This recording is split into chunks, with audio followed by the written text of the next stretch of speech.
विद्यार्थी मित्रांनो, आज 11वीची जी प्रवेश प्रक्रिया आहे, तर ती प्रवेश प्रक्रियेची जी फेरी 1 होती, म्हणजे जी तुमची राउंड 1 होता, तर राउंड 1ची जी यादी आहे, तर ती यादी आज लागलेली 11 वाजेपासून ही यादी प्रसिद्ध झालेली असून बऱ्याच विद्यार्थी मित्रांचे आता कॉलेजला नंबर लागलेले आहेत आणि ज्या विद्यार्थी मित्रांचे नंबर लागले नसतील, तर ते आता पुढच्या जो राउंड 2 होणार आहे, तर राउंड 2 मध्ये भाग घेऊ शकणार आहे.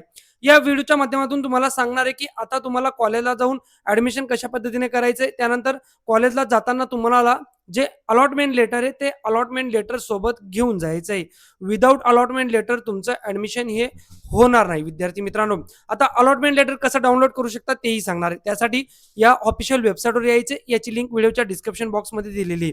सो इथून तुम्ही जी ऑफिशियल वेबसाईट आहे, तर ऑफिशियल वेबसाईटवरून तुम्ही तुमचं कॅप राउंडचं जे अलॉटमेंट लेटर आहे, तर ते डाउनलोड करू शकता. इथं आल्यानंतर तुम्हाला लॉग इन करून घ्यायचं आहे. तुमचं लॉग इन आयडी आणि पासवर्ड टाकून. तर बघा विद्यार्थी मित्रांनो, अशा पद्धतीने तुमचं जे अकाउंट आहे, तर ते लॉग इन झाल्यानंतर तुम्हाला काय करायचंय, तर इथं बघा सगळ्यात शेवटी तुमच्या डाव्या बाजूला कॅप ऍडमिशन असा ऑप्शन दिसत असेल, तर कॅप ऍडमिशन या पर्यायावर क्लिक करून तुम्हाला कॅप अलॉटमेंट स्टेटस या पर्यायावर क्लिक करून घ्यायचंय.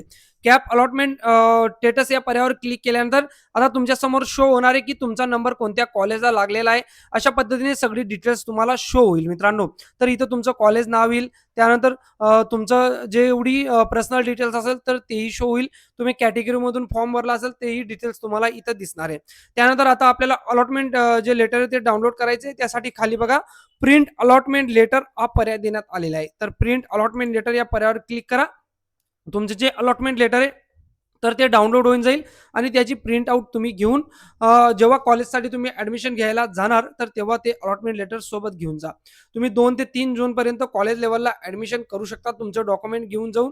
आता ज्या विद्यार्थी मित्रांचा नंबर लागला नसेल, तर त्यांनी काय करायचंय, तर 2 किंवा 3 तारखेपासून राउंड 2 जो आहे, तर राउंड 2 साठी तुमचं ऑप्शन फॉर्म भरणं हे सुरू होईल.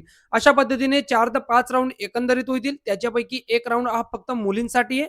तो फक्त मुलींसाठीच राखीव राहणार आहे. त्यात जेवढी मुले असतील, तर त्यांना भाग घेता येणार नाही.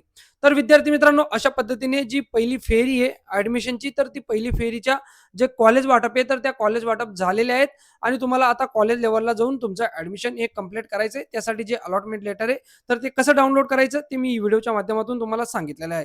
तरीही काही डाऊट येत असेल, तर बिनधास्त व्हिडिओच्या कमेंट बॉक्समध्ये विचारा, नक्कीच रिप्लाय करेल.